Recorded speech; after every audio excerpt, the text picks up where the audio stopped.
You are listening to the Wealth Formula Podcast with Buck Joffrey. Get ready to change your life. Welcome, everybody. This is Buck Joffrey with the Wealth Formula Podcast, coming to you from Montecito, California, which is just outside of Santa Barbara. Today, I want to start out again, as I always do, remind you that there is an abundance of information at the website called wealthformula.com, which houses the podcast Wealth Formula, and you should go check it out. You're listening to this, and there's an opportunity to get more involved, of course, by going to the website and downloading resources and books and that sort of thing. But also, remember, we have a group called Wealth Formula Network, which is very popular with sort of the more involved individuals in our community.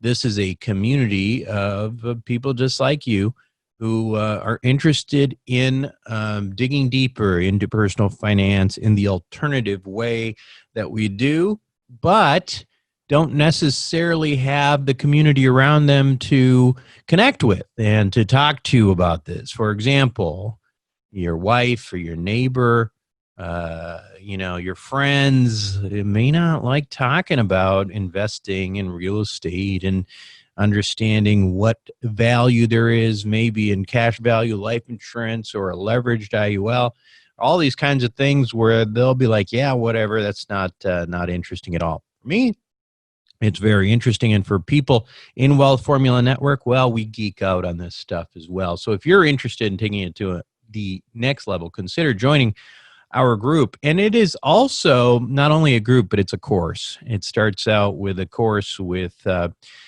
likes of Ken McElroy and Tom Wheelwright and all these really, really smart people to teach you the fundamentals of personal finance, the way we do it.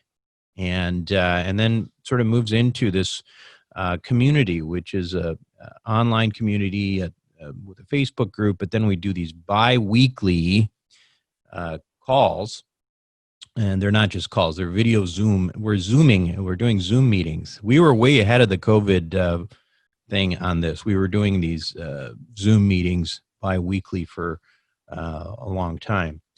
Anyway, if this sounds interesting to you, we'd love to have you join us. Go to wealthformularoadmap.com to check out, and mostly that information is about the course. But the value that people really get is, the courses sort of creates the fundamentals, and then you have to go in and really live it, and that's through Wealth Formula Network. So go to wealthformularoadmap.com. Now, as far as today, the theme of the show, in my opinion, would be the old saying that when in Rome, do as the Romans do. Now, what do I mean by that? Well, where do we live today? We live in a crazy economic environment, right? Money printing, Fed buying all of these bonds, government spending. So what do you do in a situation like that?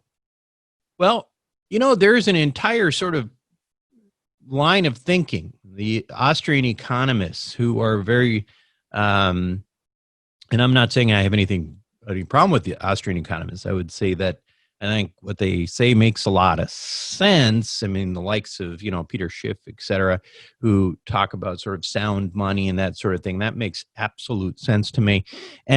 But from that school of thought, they would tell us to stop printing money now and to keep the Fed out of the bond market, stop the government spending.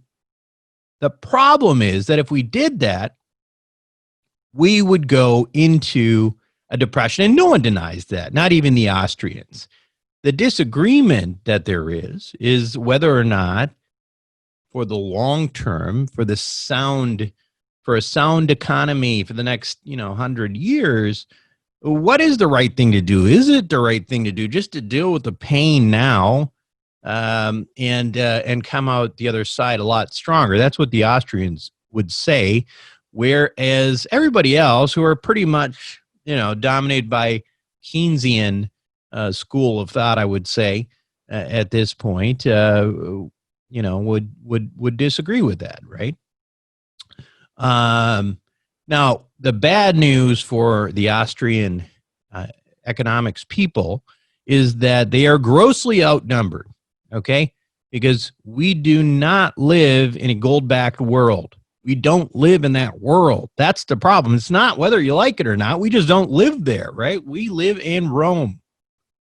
We live in a Keynesian wet dream. Yes, I said that. With essentially limitless money printing and government spending, right?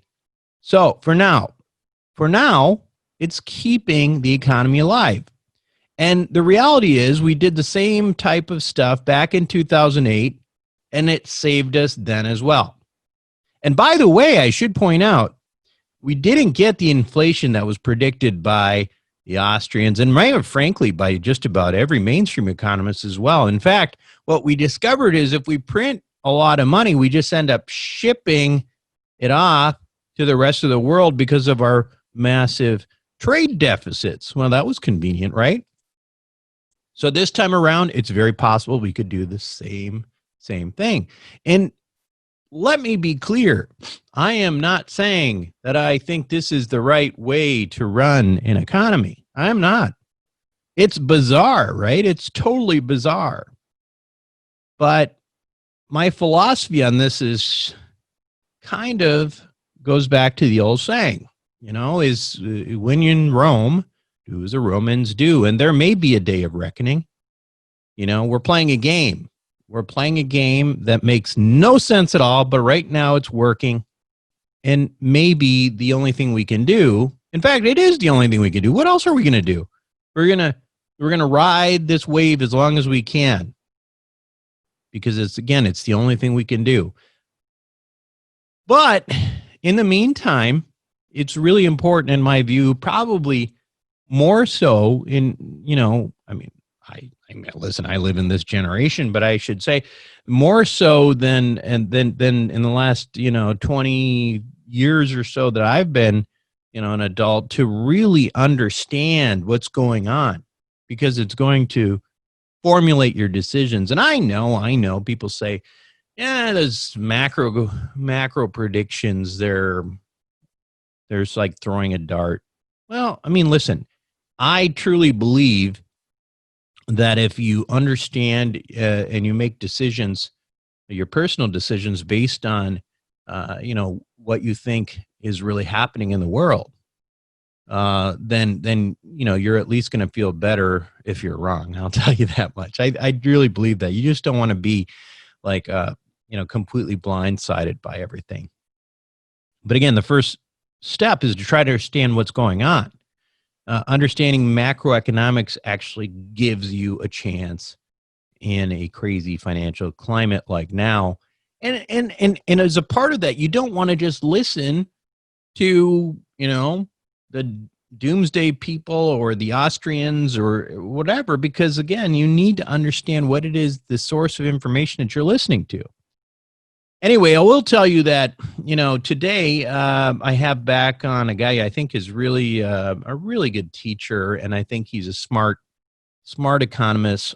He's definitely not an Austrian economist, and he probably does have Keynesian leanings, but I think it's on a very more practical basis on what he's actually seeing in the economy. His name is Richard Duncan. He's an economist who has a video newsletter called Macro Watch that I really enjoy. And it's got some great information in it, and he'll talk about that as well. So when we come back, we'll have Richard Duncan once again trying to make sense of all of this craziness. Welcome back to the show, everyone. Today, my guest, he's become sort of a regular, a somewhat regular on the show, as well as some other shows in the podcast arena, like Robert Kiyosaki's Rich Dad Radio. He also has a video newsletter, which I have become a big fan of, called Macro Watch. And I really do like his approach to macroeconomics. And so please welcome back Richard Duncan. Richard, thanks for joining us back from Thailand, right? Right, Buck. Thank you. Thank you for having me back. Yeah, how are things over there right now? I mean, is there much disease, COVID-19, et cetera, going on in your neck of the woods? So, in Thailand, there have not been any new locally transmitted cases for something like 35 days now. Wow. The total number of cases is reported to be something like 3,200 in total, and the number of deaths is less than 55. Yeah. It's interesting because, one of the things we thought before when I talked to you was maybe it had something to do with the weather, but obviously we've got this big spike here in the U.S. and it's coming in the summer months, so that's probably not the reason. But whatever the case is, they're doing something right there, and we're doing something not as right. So, Well, one thing that the Asians have all done right from the beginning is they've all been wearing masks quite right. religiously. And so, yes, I've been too optimistic that the virus would die out when the summer came to the northern hemisphere, sadly. Yeah. So I can't explain why there have been so few cases in Thailand, other than the possibility that it's due to a combination. I think the sunny weather certainly doesn't hurt, and the humidity. But the mask must perhaps also plays a very important role in reducing the number of cases. And didn't they also have some kind of mass vaccination for the MMR, mumps, measles, and rubella at some point? You may be right about that, but that's not something I've ever heard of. I'm not aware of anything like that, any sort of mass vaccinations. Which country it was, but there was some Asian country that had this mass adult vaccination, which we don't usually do in the U.S. And there has been some reports of protection from that. At any rate, listen, welcome back. You've been, again, Richard, you've been kind enough to update us on this crazy COVID economy that we've had. And every time we talk, it's like we haven't talked in 3 years because of the changes that ensue in the interim. So, at the macro level, what's the latest and, how bad is it? So you're right. The last time we spoke, it was 4 months ago at the beginning of March. Mm-hmm. And I just listened to that interview again a couple of hours ago. And boy, has the world changed since then. Luckily, the policy response out of the U.S. government has been remarkably aggressive, and that is limiting the damage that the virus is doing to the economy and, of course, to society. So let's review. Let's review. Yes, let's review. So as of history book at this point, as of today, I think 130,000 Americans have died from the virus, and so when this started exploding, it really was right around the time in the U.S. It really was right around the time that we spoke in early March. Well, since then, the stock market fell very sharply, and the government responded extremely aggressively. On March 15th, I published a Macro Watch video called Recession or Depression. And I argued then that whether or not the U.S. went into only a recession or a new Great Depression would depend entirely on the speed and the magnitude of the government's policy response in terms of fiscal and monetary stimulus. So fortunately, the government has responded very aggressively.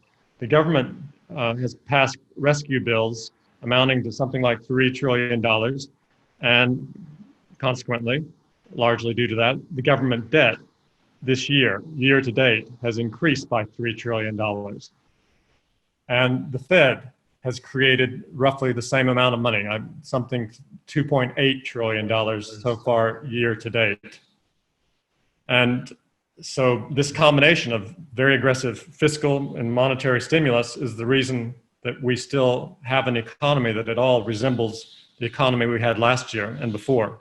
Well, one of the questions I got to ask you though is it? I mean, that it really isn't reflecting the economy we had next. I mean, maybe the stock market reflects it, right?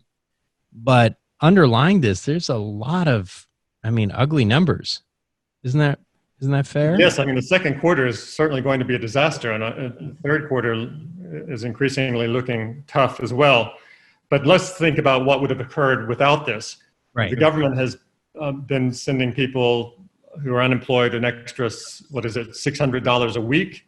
Sure. And on top of that, they sent out the checks for $1,200. And in addition, small and medium-sized businesses are being able to borrow money from the government, as well as large corporations. And so without that support, tens of millions of Americans would have defaulted on their mortgages, their rent, their credit cards, their car payments, and probably the majority of the small and medium-sized businesses would have failed. And that goes for the large corporations as well at this point. And so that means that all of the banks in the United States would have already collapsed by now. Because, in the rosiest possible scenario, the banks have capital, in theory, of 10%. Well, if that means that if 10% of their loans default, they lose all of their capital. And this is being very optimistic about their true capital levels.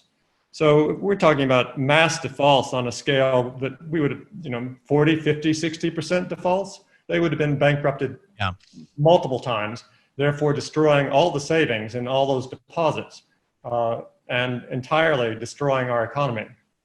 No doubt. But I guess the question I have is related to the idea that, we have a phenomena which I think is really unusual. There's always been some discord in this in recent years, but probably more now than ever, where you have businesses, okay, they're surviving, but they're certainly not thriving. And if you look at the equity markets, what you're seeing is, okay, well, for a while we had, it was almost looking like a bull market again. It slowed down a little bit, but it certainly has not corrected to the point that might reflect, some of the realities in the economy. And presumably that's just a function of the Fed's monetary policy. Can you explain sort of what's going on there and, and what some of the net effects of that might be? Okay, yes. So a little history. In the first 93 years of the Fed's existence between 1914 and 2007, on the eve of the crisis of 2008, in those 93 years, the Fed created in total something around $900 billion. Now, just since this crisis has started, in the last, this year to date, the Fed has created $2.8 trillion.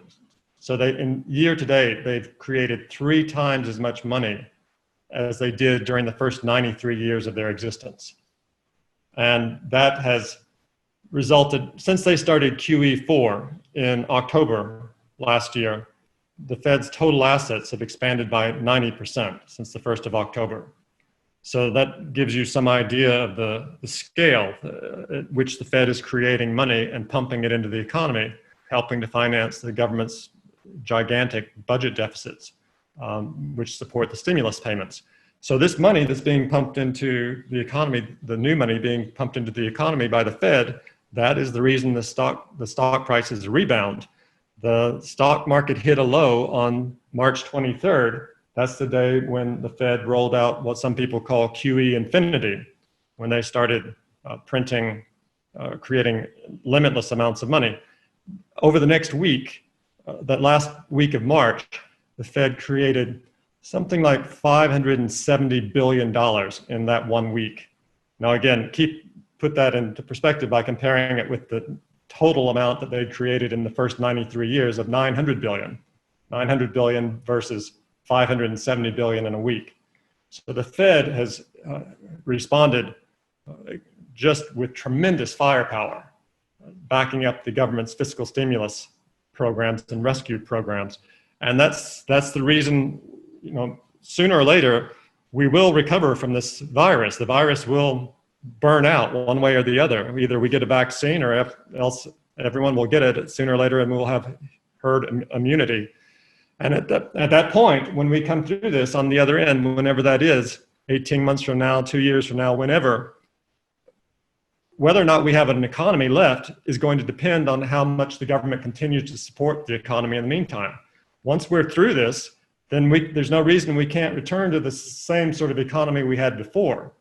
Whereas if they don't continue to support the economy on such an extraordinary scale, then the economy that we have on the other side of this virus will look nothing at all like it did when we went into this crisis. It certainly seems like we're going to continue down the route that we are at on both sides of the aisle politically. It seems like there's certainly the will for that. It's, getting back into this idea of printing money, though, one thing I want to ask you, and I think a lot of people, who are not economists wonder, conventional wisdom is that if we print a lot of money, that the net result should be inflation. Yet we didn't really see that much in 2008, despite, multiple rounds of QE. And I always wondered why that was the case. And I heard you on another interview pointing out that, why printing money doesn't necessarily result in inflation in the U.S., but you described a paradigm where we essentially export our inflation to other countries because of our trade deficit. Can you explain that a little bit? Because I think that's a really important concept that sometimes I don't think most non-economists really think about. Right. Well, conventional wisdom grows out of economic orthodoxy that developed in the 19th century and during most of the 20th century. But that orthodoxy is no longer appropriate for the world that we live in today, because that orthodoxy was built around the premise, first of all, that gold was money, and that the Fed couldn't create money unless it had gold to back up the money that it created. Now, this created a set of circumstances that are no longer in existence.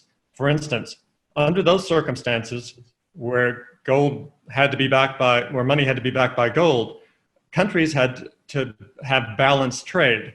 They couldn't have very large trade deficits, because if a country had a large trade deficit, it would have to pay for that deficit by sending its gold to the country it had the deficit with. And so that would mean that the money in the country would contract, the money supply would shrink, and that would throw the economy into a severe recession. People would lose their jobs and they'd stop buying so much. And so it was just impossible for countries to have very large trade deficits. But once the Bretton Woods system broke down in 1971, and even before that, the United States had stopped backing dollars with gold entirely in 1968. The Fed was no longer required to hold any gold to back the dollars that it issued. And so afterwards, at first, the US was a little bit slow to catch on, but starting in the 1980s, the United States discovered it could run huge trade deficits with other countries, and it didn't have to pay with gold anymore. It could just pay by creating money and printing or selling treasury bonds. So in other words, this time when the US had a big trade deficit with Japan or Germany, it didn't send them gold, it just sent them dollars.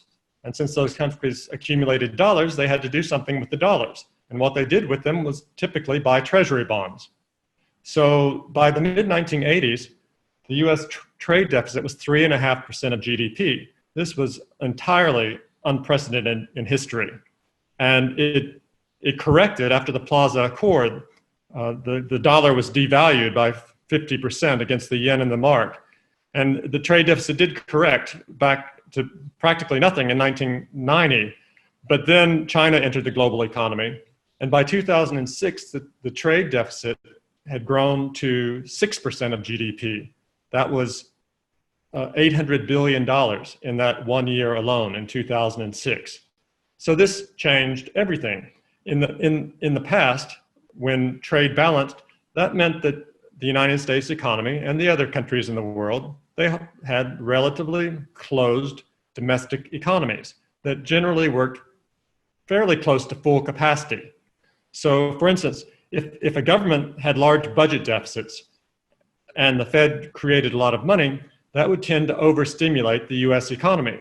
And pretty soon everyone would have a job, and also all of the factories would be working at full industrial capacity. And so with the extra government stimulus, that would lead to upward pressure on wages since we had full employment already. And also it would lead to inflation because the factories simply couldn't produce enough goods to satisfy all the demand that was being created by the government stimulus. And so that led to high rates of inflation, such as we saw in the early 1970s and throughout the 1970s. But once the US started running these enormous trade deficits with the rest of the world, we circumvented those domestic bottlenecks. We no longer had to rely just on the US workforce or US industrial capacity. Suddenly we could buy from everywhere in the world. And we very quickly learned that we could buy things in countries where the workers made $5 or $7 a day instead of $200 a day in Michigan, including benefits. So globalization has been extremely deflationary. And by allowing us to produce within a global economy, and the global population is approaching 8 billion people. And out of those 8 billion, 2 billion of them live on less than $3 a day. They would probably count themselves lucky to get a job paying $10 a day. This supply of labor is practically infinite. This low-cost labor will be around for generations. And so this is the reason US wages haven't gone up for decades. And this is the reason why the Fed and first of all, why the government has been able to run trillion-dollar budget deficits, and the Fed's been able to finance them with creating trillions of dollars without causing any inflation at the consumer price level. So we're living in a completely... Globalization essentially allows us to export our inflation. Well, I wouldn't say export the inflation. I would just say, it's like, think of our economy as a fish bowl. We're a fish in a fish bowl. Our economy is a fish bowl. Our fish bowl has been dropped into the ocean. We're no longer constrained by the walls and the boundaries that once contained us. We now have a vast global economy where we can make goods and hire workers who are on for less than $10 a day. So we're not so much sending other countries our inflation as we're just buying from them and importing deflation. The other interesting aspect of that, in my view, is the global trend toward deglobalization and the implications of that. True. So right now we have been able to, for example, compare 1930 and the depression of the 1930s with 2008 and what happened afterwards. In the early 1930s, dollars had to be backed by gold, and everyone believed in economic orthodoxy and that balanced budgets and that sort of thing. So the government really didn't do very much, and and all the credit that had been created during the Roaring '20s, people began to default on that, and they were just stuck. The banks failed. A third of the banks failed, destroying people's deposits and life savings. The economy went into a depression. It never recovered from that depression through any sort of natural market forces. It only recovered when the government undertook incredibly large budget deficits to finance and fight World War II. During the 4 years of World War II, the US government debt expanded 5 times, and the Fed's holdings of US government securities expanded 11 times. So that ended the depression, not any sort of return to market forces or laissez-faire. Now compare that with what happened in 2008. We had an enormous credit bubble. It started to pop. The private sector couldn't repay their debt. They started defaulting. But this time, rather than allowing them all to default and allowing all the banks to fail, the government jumped in with trillion-dollar budget deficits, and the Fed was free to create as much money as it wanted and finance those deficits by buying government bonds and therefore keeping the interest rates at extremely low levels. And consequently, we didn't collapse into a Great Depression. We had a 12-year expansion of the economy that was the longest in history. And that brings us up to the present. Now, suddenly we've been hit by the coronavirus crisis, and they are following the 2008 playbook, but even more aggressively. As I've mentioned, $3 trillion of new government debt so far this year, and almost that much money created by the Fed so far this year. Yeah, and then the multiple rounds of QE, and then now, I guess, some discussion about this concept of yield curve control, right? Well, first you were asking about the rollback of globalization, though. Yeah. So that's the real risk, because it worked in 2008, all of this money creation and fiscal stimulus, because it didn't cause any inflation because we had globalization. Yeah. But now globalization is at risk. Even before the crisis started, we had the trade war going with China, which was quite serious even before the crisis. And looking ahead, it's going to probably become worse. Now, but is globalization going to be rolled back completely? Probably not. Even if we do much less business with China going forward, it's still a very big world. Right. Vietnam has something approaching 90 million people, 80, 90 million people. Indonesia, far more than that. Bangladesh, India, there's still a very large world full of low-wage workers that U.S. companies could tap into in order to continue manufacturing their goods at very low prices. So yes, I mean, we do need to roll back globalization to some extent. This has been a real lesson for us in the coronavirus, showing that the United States was not even capable to produce a sufficient number of surgical masks or ventilators or medicines domestically in the United States, leaving us very vulnerable. Just imagine if we were suddenly attacked by some foreign power. We may not be able to produce the weapons we need to fight the war. So yes, we should really very carefully rethink what is manufactured in the US and what we import from abroad. But still, at the end of the day, we're still going to have a great extent of globalization. Now, if you look at a spectrum of a range between no change in globalization and the complete end of globalization, say taking it from 0 to 100%, we may roll this back to 90% from where we are now or where we were a couple of years ago. But we're still going to have a big extent of globalization. The less globalization we have, the more inflation we will have. If we have inflation, then we're going to be back in the environment we were in the 1960s and 1970s, where the government won't be able to have large budget deficits and the Fed won't be able to create a great deal of money without causing consumer price inflation. And if there's a lot of consumer price inflation, that's very bad for the economy and for the stock market, because when inflation goes up, then interest rates will go up as well.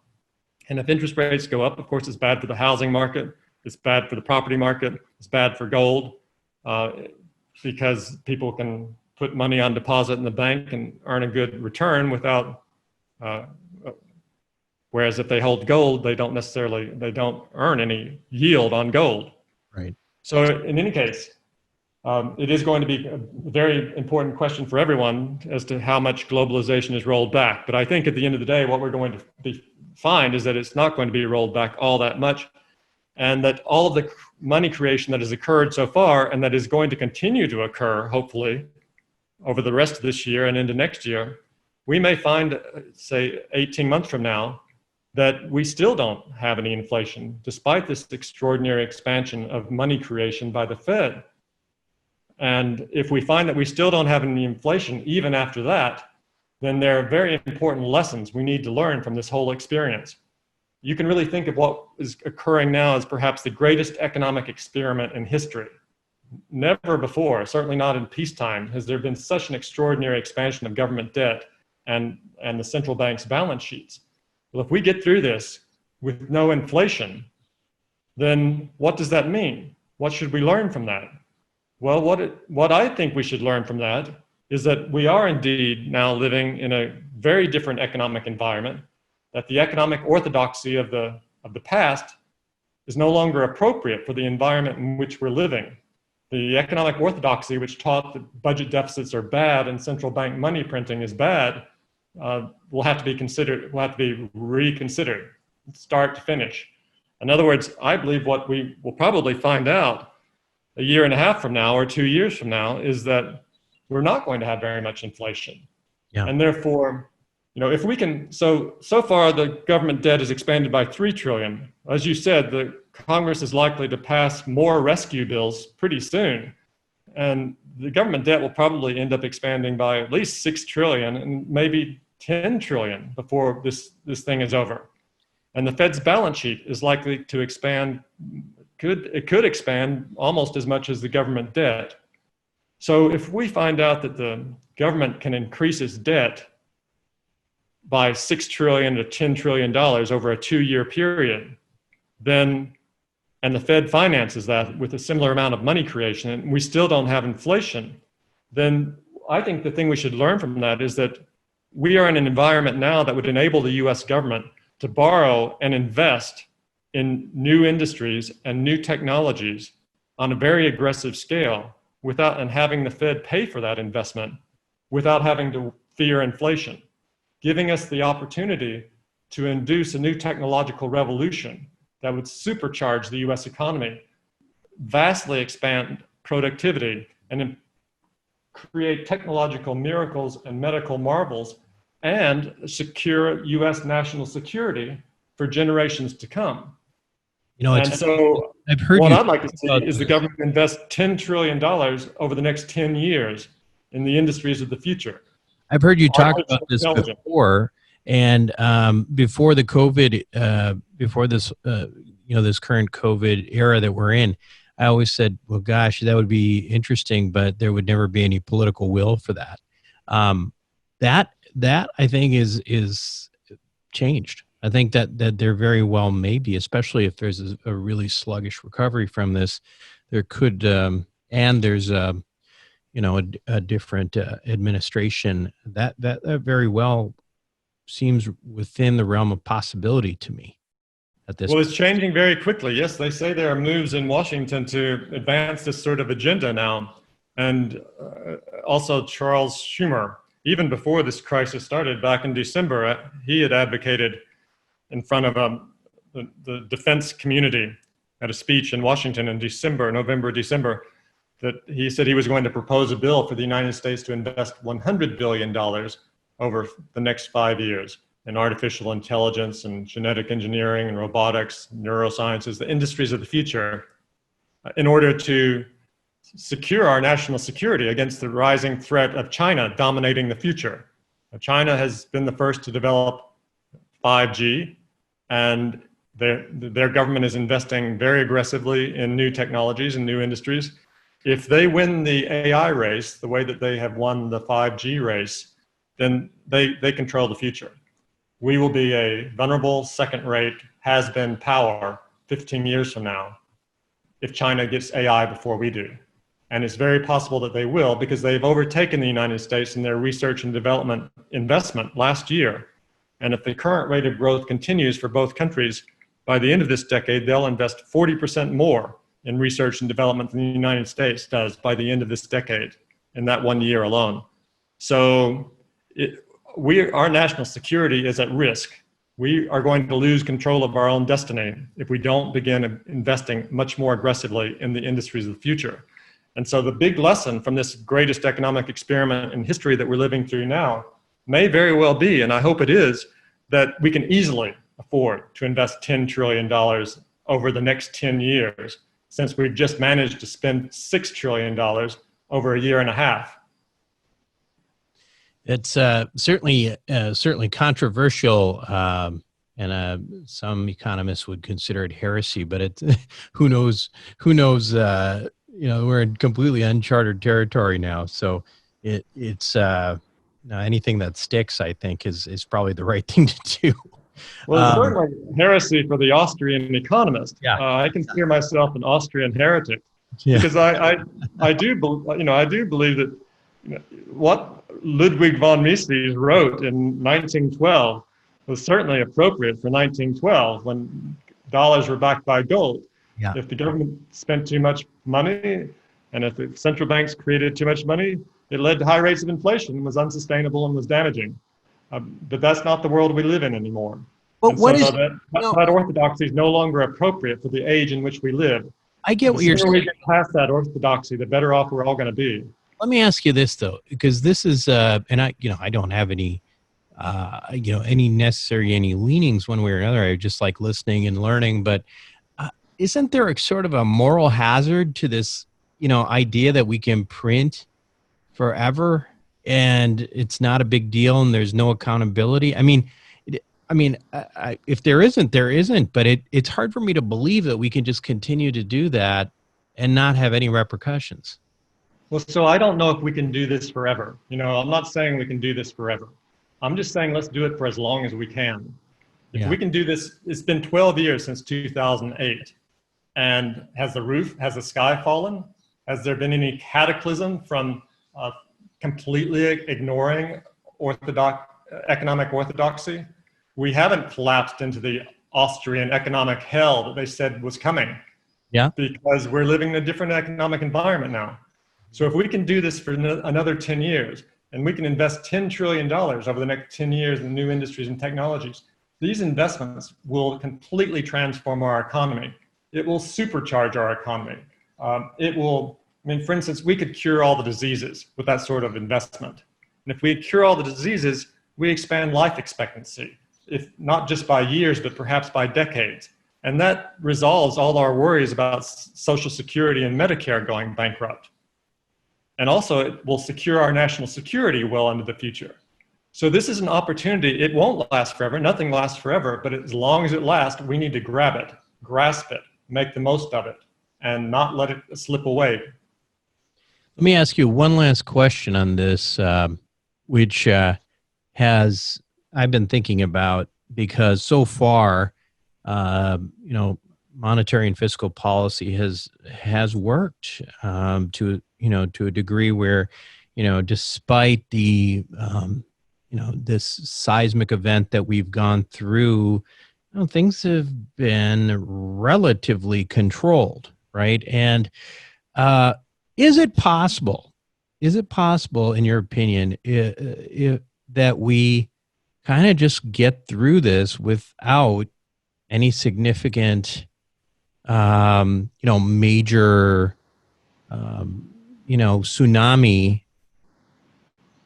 from what's already happened if we continue to just keep pumping money into the economy? In other words, is it, to me, my initial thought on this whole thing has always been, there's just no way we can have a completely soft landing. In your opinion, could we have a soft landing? Well, look, the United States is an extremely rich country. And the size of the economy last year, before the crisis started, was roughly $21 trillion. And the government's debt relative to the size of the economy was something like 110% of GDP. So even if the government had to spend $21 trillion keeping our economy intact, that would double the size of the debt relative to the GDP. So then we would have government debt to GDP of something like 220%. That's less than Japan has now. Japan's government debt to GDP is 250%. So yes, the US can spend as much money as necessary to keep our economy intact and to keep people in their homes, and to keep people from falling into hunger. And yes, I think we're not going to spend anywhere near $21 trillion. We may end up spending, it could be 10. If it's 10, well, that's unfortunate, but so be it. That's just the price we'll have to pay, because it's so much better than allowing the economy to implode. Because if the economy implodes, the debt is going to explode anyway. Because if the economy shrinks by 25 or 30% or more, as it would without the government support, then tax revenues would collapse. And also the government spending on welfare payments and unemployment insurance would explode. So the deficit would become very much larger anyway. It's far better to spend the money keeping the economy intact, and then when the crisis is past, the tax revenues will resume, and the unemployment will fall back to very low, hopefully low levels again.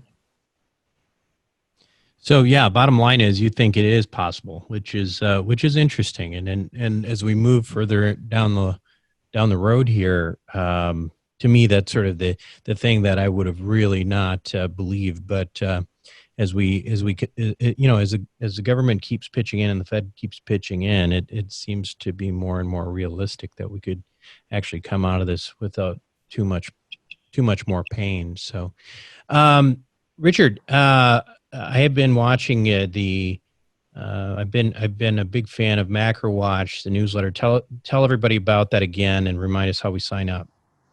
Great, thanks, Buck. So yes, MacroWatch is my video newsletter. It's I launched MacroWatch in 2013, so it's been going quite a long time now. And essentially, every couple of weeks, I upload a new video. It's basically me doing a PowerPoint presentation on something important happening in the global economy and how that's likely to impact the stock prices, bond prices, commodities, currencies, commodities, interest rates, financial markets, in other words. And so I hope your listeners will visit my website, which is richardduncaneconomics.com, and take a look. And if they would like to subscribe, I'd like to offer them a 50% subscription discount. If they hit the subscribe button, when prompted, if they input the discount coupon code formula, they can subscribe at a 50% discount. Discount code is formula. And so then they'll get one new video every couple of weeks, and they'll also have immediate access to the MacroWatch archives, where there are well more than 50 hours of MacroWatch videos, including 4 different courses on subjects like monetary policy and how the economy really works, and China's economic crisis, and capitalism in crisis.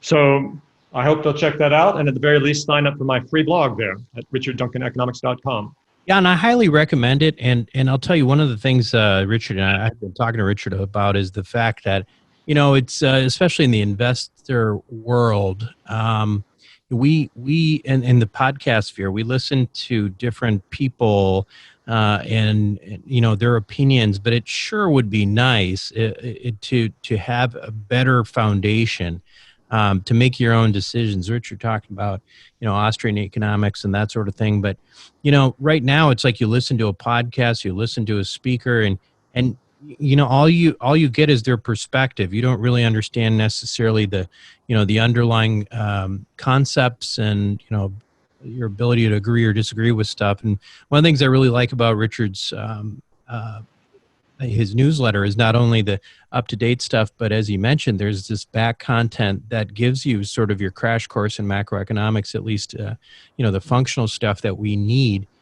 to listen to an interview like this, or to listen to some of the others in the area, in the podcast sphere, and actually, make it meaningful rather than somebody just telling you something that you don't have enough information to think about. So thanks again for Richard. I've really enjoyed that. And again, I highly recommend that people check out that MacroWatch newsletter. Buck, thanks. So it's really important that people understand how the economy works now. As I was saying earlier, it doesn't work the way that it used to. Yep. The economic orthodoxy that was appropriate for the age when dollars were backed by gold is completely inappropriate for the world we live in. The economy works completely differently now than it did before. And so MacroWatch will teach you how the economy works now and the financial implications of that. Richard, thanks so much for being on the show again, and would love to have you again in the next, it's almost like the world's moving right now in dog years, so we'll say the next year or something like that, and it'll end up being in about 3 weeks. Well, hopefully the next time we speak, I hope it won't be long, and I hope the outlook will be much better at that point. Thanks, Richard. We'll be right back.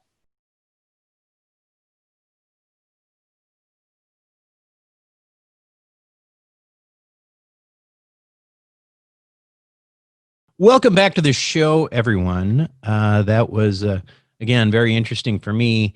And I could talk to Richard for a very, very long time. In fact, I feel like, it's hard for me to just, try to keep it to a short period, that fits into a podcast. But anyway, I will say I think it's food for thought. So I do recommend, again, that you consider joining his newsletter. I think, again, if you want to understand macro a little bit, he has a nice, introductory section really talking about stuff. So if you're totally confused when you hear terms like the Fed's balance sheet and, quantitative easing and things like that, and you want to understand, then definitely that's what you want to do, is you want to go and check out that video newsletter. And honestly, it's pretty cheap for the quality of work he does. So check it out. Also, especially with that coupon code formula. The only thing I got to tell you the one thing I'll just bring back to end this podcast is the one thing I want you to understand is, even though we live in this crazy Keynesian environment, I mean, I'm not saying it's the right path, and I don't know what kind of reckoning is ahead. Maybe we figure out a way around it.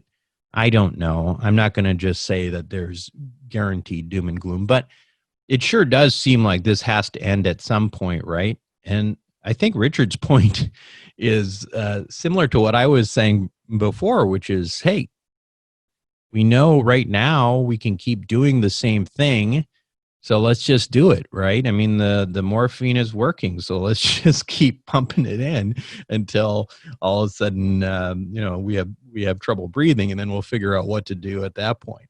So that's what he's saying. It's sort of a crazy idea because it is such a moral hazard. But what other choices do we have? As an investor, you have to just understand that is what's going to happen, right? We're not a year away from the gold standard, right? I mean, if something significant happens, a global reset of the economy, it's going to be if these kinds of if and when these types of interventions, these Keynesian government and Fed interventions stop working. That's when you're going to see this kind of stuff, in my opinion. And I don't think that that's going to happen this time around. Anyway, that's it for me this week on Wealth Formula Podcast. This is Buck Joffrey signing off. Thank you for listening to the Wealth Formula Podcast. Visit us on the web at wealthformula.com. The information contained in this podcast are opinions, not fact. As always, consult your own financial team before making any investment. See you next time.